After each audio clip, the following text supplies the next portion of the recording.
male and female. I can appreciate a good-looking guy, and I can appreciate a good-looking woman. And some of these folks that I have as students, they literally have nothing wrong with them physically. They look, by all standards, they are attractive. They're successful people. They're doing well in their careers, and they're doing well in trading. But they're being plagued by not being balanced by having a significant other. And then because of that loneliness, they go into the marketplace and they push the button to do what? To feel good.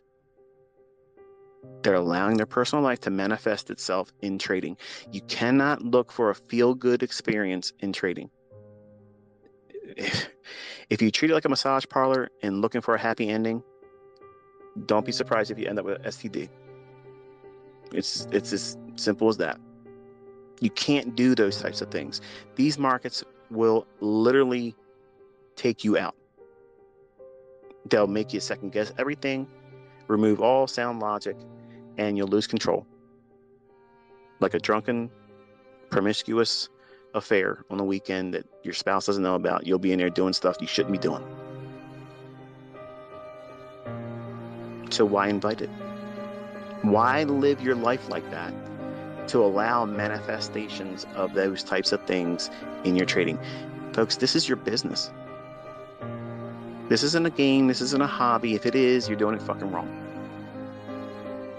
You're doing it wrong unless this is your business and you're minding your fucking business. You're going to fail because you are competing against yourself. And if you haven't removed all the toxic things in your life and found coping skills to allow yourself to be fruitful, balanced, productive, disciplined, do this, don't do that. If you can't do those things in your personal life, you sure as hell ain't going to do it in trading. Who's managing you? Who's your boss? Who's going to reprimand you for losing money? I am honest about where my limitations are, and I have no bones about saying this is where my weakness is. My weakness in my trading is always my exits. I'm never satisfied with them. Does that make me poor of a trader? No.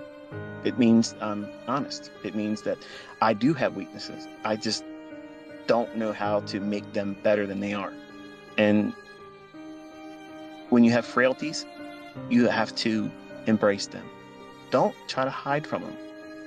Because the fact that you're trying to hide from them is the same thing that causes everyone to have drawdown, blown accounts, because you're trying to do what? You're trying to avoid that losing trade. That one singular event where it's now taken something from you. You're trying to avoid that. And the fact that you're trying to avoid that singular transaction turns into a series and chain of them, then your account's blown. Because you've ramped up your emotional and psychological impact. You've done that to yourself. That singular trade that was a losing trade, you made it now more significant. That trade cheated on you. That trade went outside of the relationships and the boundaries you set for it. And now you feel betrayed. So what do you want to do? You want revenge. You want to go find that motherfucker that cheated on you. And you go out there and you go into the marketplace looking for him. And you don't find them. You find somebody else. And they take again from you. And they take again and again and again. And you're hurt more each time. And it revs up that emotional and psychological impact. And you want it to go away. You want to feel victory. You want to feel like you've done the right thing. Because if you win, you've done the right thing. In your mind, that's what you're going to tell yourself. If you get the money back, you've done the right thing. And you didn't learn anything from that. When you should have said, stop it. This hurt me. I'm going to take a step back and heal. I'm not going to be in a rush to get into a new relationship, a new trade. But it's not comfortable waiting around for Mr. Right or Miss Right. Hardships. You're going to have issues where, you're going to feel like you got it figured out. You'll have a week or two, maybe even a month, where you just did everything right. And this is where you get in trouble, young men. You think that you got it all figured out, and then you have a losing trade. And it might not even be a significant loss. It might be something so small, 0.5% or whatever. You save the stop from getting hit full on. Like you had a 1% risk or 2% risk, and you saved it from getting knocked out, but still it's a loss.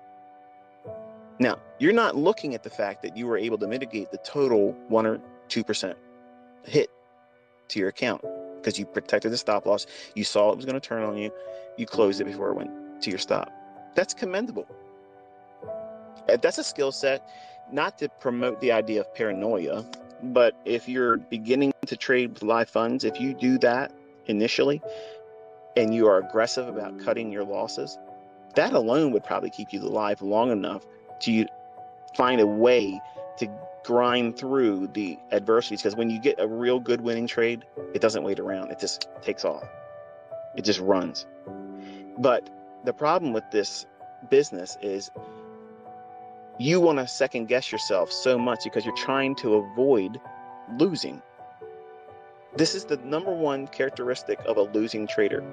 You're willing to hold on to a losing or questionable trade. Come hell or high water, you'll hold that.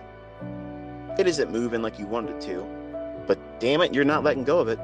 Because what happens if you close it and it runs in your favor? What happens if you're fucking wrong and you just held on to it too long? That's what usually happens. See, if your trade is right, it's going to show you right away. Well, the perception of others about them. That's what they're trying to have new equity highs in that. And that's the problem. When you go out and you start challenging people, especially people that's been doing it a long time, and you can't bring those results, that will rattle you, especially if you're a male. A male takes that personal. Again, it's like you're saying that they aren't that large downstairs. That's how they'll take it. That's what it feels like for a man in trading. If they are sizing up with someone else, or someone else is calling them or tapping them on the shoulder, that feeling of, I got to live up to that. Because what if everyone else thinks that I can't do this and can't do that? And then what they do is they start doing things that they can't really do. And they are regretting it. MyFX books, announcing they're going to do funded challenges, all that kind of stuff. Don't do those things. If you don't do those things, I guarantee you your results will be phenomenal. Because you're placing no image in the results. You have no expectations held of yourself. You're not saying, I have to hit 20%. I got to do 10% a week. I got to do 100% in a month and a half or 2 months. All those types of goals are stupid.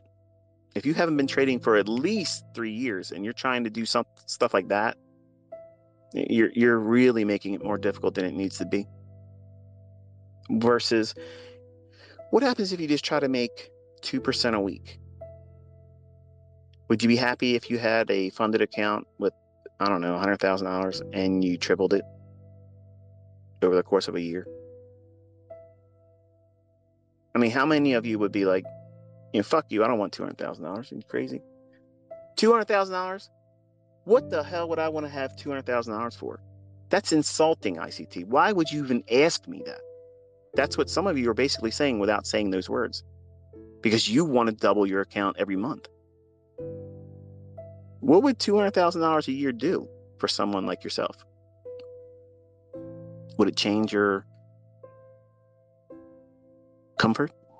Would it make things a little bit easier? How about get yourself out of debt?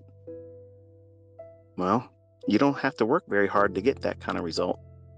It's very small little micro moves that you have to do. But when you make them for the week, you have to stop. Don't place any more Olympic feats on top of you. Don't try to live up to everyone's expectations of, hey, you're an ICT student, so you should be out there killing it like ICT style. No. One good trade a week. Do it and be done. It's about making money. It's about making money, folks, okay? It doesn't matter how many little hearts you get behind your Twitter posts, or how many fanfare you get from all these other, I don't even know how Instagram works. Whatever that stuff is that would fluff a person up. Those things don't matter. Making fucking money does. Paying your bills does. Being able to eat. Taking care of your family. Paying your mortgage off. How about getting a house without a mortgage? Paying your car note off so that way you don't have to make any payments. New set of duds. Clothes. Doing something for someone that wouldn't expect it. Those types of things. That right there, that is a real motivator. Coping skills, going through the processes that I've taught in great detail on my YouTube channel. But the problem is, you're one of those individuals that want